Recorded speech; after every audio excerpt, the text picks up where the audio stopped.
Premier mois de l'année juive, c'est quoi? C'est Nissan. Dernier mois de l'année juive, c'est celui dans lequel on est, c'est Adar. Parce que Rosh Hashanah, c'est une année civile, entre guillemets, si on veut parler de civile. Très bien. Donc l'année juive, elle commence par une fête qui est géniale, qui est la fête de Pessah.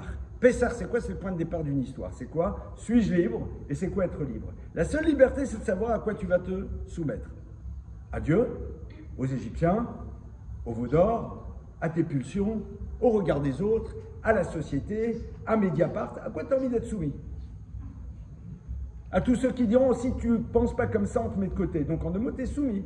C'est les gens qui disent, non, moi je suis libre et je pense que dans la vie, ceci. En vérité, non, tu penses comme ceux qui t'ont dit que c'est comme ça qu'il faut penser.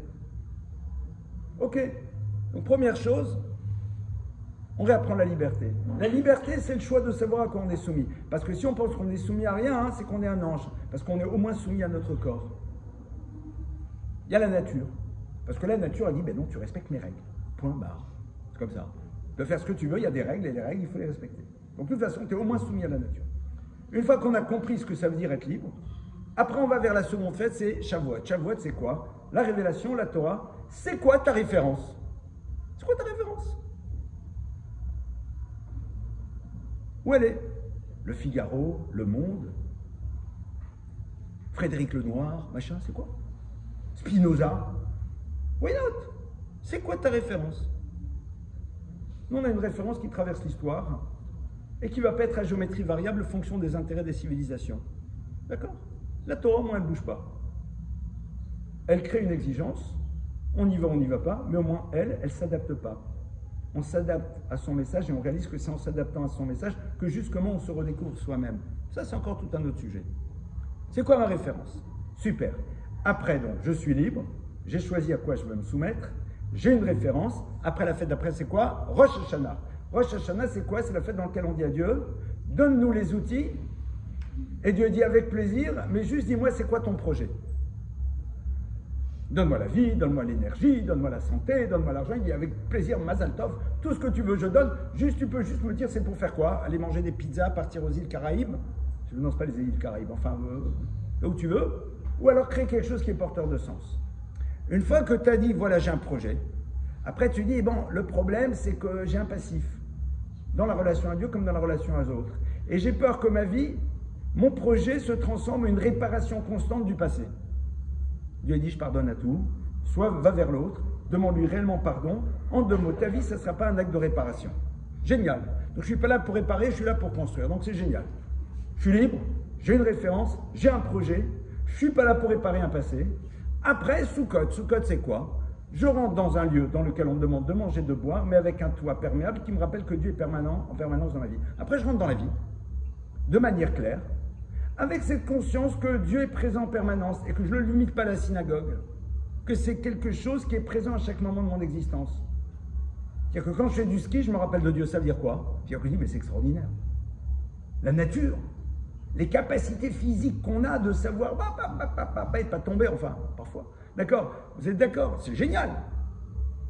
Donc, voilà, la beauté de la musique, surtout on n'est quand même pas trop forte, etc. Voilà, il y a plein de choses. Après, on avance. Fête d'après, Hanouka. Hanouka, c'est quoi? Dans la vie, parfois, il y a des choses un peu plus compliquées. On est dans le noir. Hanouka, c'est au cœur de l'hiver. Et là, il y a des bougies. Pour te dire, rappelle-toi, un peu de lumière chasse beaucoup d'obscurité. Rappelle-toi qu'on ne chasse pas l'obscurité à coups de bâton, mais qu'on rajoute la lumière. Donc dans ta vie, sache que si à un moment tu es face à une petite difficulté, rajoute de la lumière.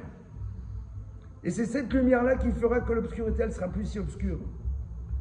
Je ne souhaite à personne d'avoir une nuit trop noire. Mais on a tous à un moment, je voulais avoir 17 et être admis en radiologie dans l'hôpital dans lequel mon grand-père était. Bon, tu n'es pas dans l'hôpital de ton grand-père, tu es dans celui d'à côté. Nous. Pour certains, c'est un peu noir, je comprends. Ta vie ne correspond pas totalement à tes fantasmes. Super. Et après, Purim. Et Purim, donc, il y a 4 mitzvot. Purim, il y a quoi? Lecture de la Megillah, donner des cadeaux aux pauvres, donner des mishloach manot, et après le mishté, le festin dans lequel il faut s'enivrer. Et le mishté, c'est ça qui conclut Purim. Ça veut dire que vous avez une année juive qui commence liberté, référence, projet, aller de l'avant, relation à Dieu, capacité de ramener la lumière, et après, alléluia, vous imaginez, c'est le final, quoi, de la 9e. avec une bouteille de vin en train de t'enivrer. C'est la conclusion de l'année juive. Vous êtes d'accord, c'est un peu bizarre. On se serait attendu à une autre conclusion. C'est quoi Purim? Purim, c'est la fête dans laquelle on est confronté à quoi? À la lecture du monde dans lequel Dieu dit si tu veux me voir, tu me vois, si tu veux pas me voir, tu me vois pas. Purim, c'est une histoire normale. Ça se passe sur 11 ans.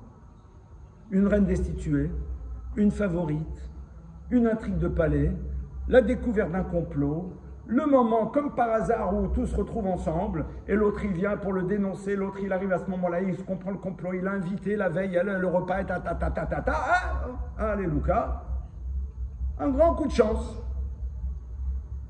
Ou non, Dieu. D'accord? C'est la lecture qu'on va voir maintenant de l'histoire. Maintenant on est dans la vie. Est-ce que tu vois un heureux concours de circonstances ou est-ce que tu vois Dieu? D'accord? C'est ça la conclusion. Est-ce que je suis capable de voir que derrière ce que je croirais des heureux concours de circonstances, il y a la présence divine? Est-ce que derrière, au fond, le débarquement du 6 juin, qui est une conjonction d'énormément d'événements totalement surprenants, celui qui dirige les forces allemandes est reparti à Berlin faire l'anniversaire de sa femme. Hitler, la veille, était au foudrage. Il dit « personne ne me réveille demain ». Les avions sont tous en arrière, dans l'arrière-pays, en train de faire des manœuvres. Il n'y en a que 2. Et une fenêtre météo catastrophique. A priori, on ne peut pas prendre la mer, mais comme par hasard, il y a une fenêtre météo qui s'ouvre. C'est un extraordinaire. Il a le droit d'avoir son anniversaire. Il a le droit d'être énervé. Ils ont bien le droit de faire des exercices. Et la météo, ça change. Mais ça crée le débarquement. Ça, c'est ta lecture. Ou non. Ça, c'est la fin, l'aboutissement. Maintenant, la dernière mitzvah, c'est quoi? C'est qu'il faut que tu bois. Pourquoi? Parce que quand tu bois, tu n'es plus dans la maîtrise totale de toi-même. Et tu vas révéler le travail que tu as fait toute l'année. Est-ce que tu prends le risque de boire?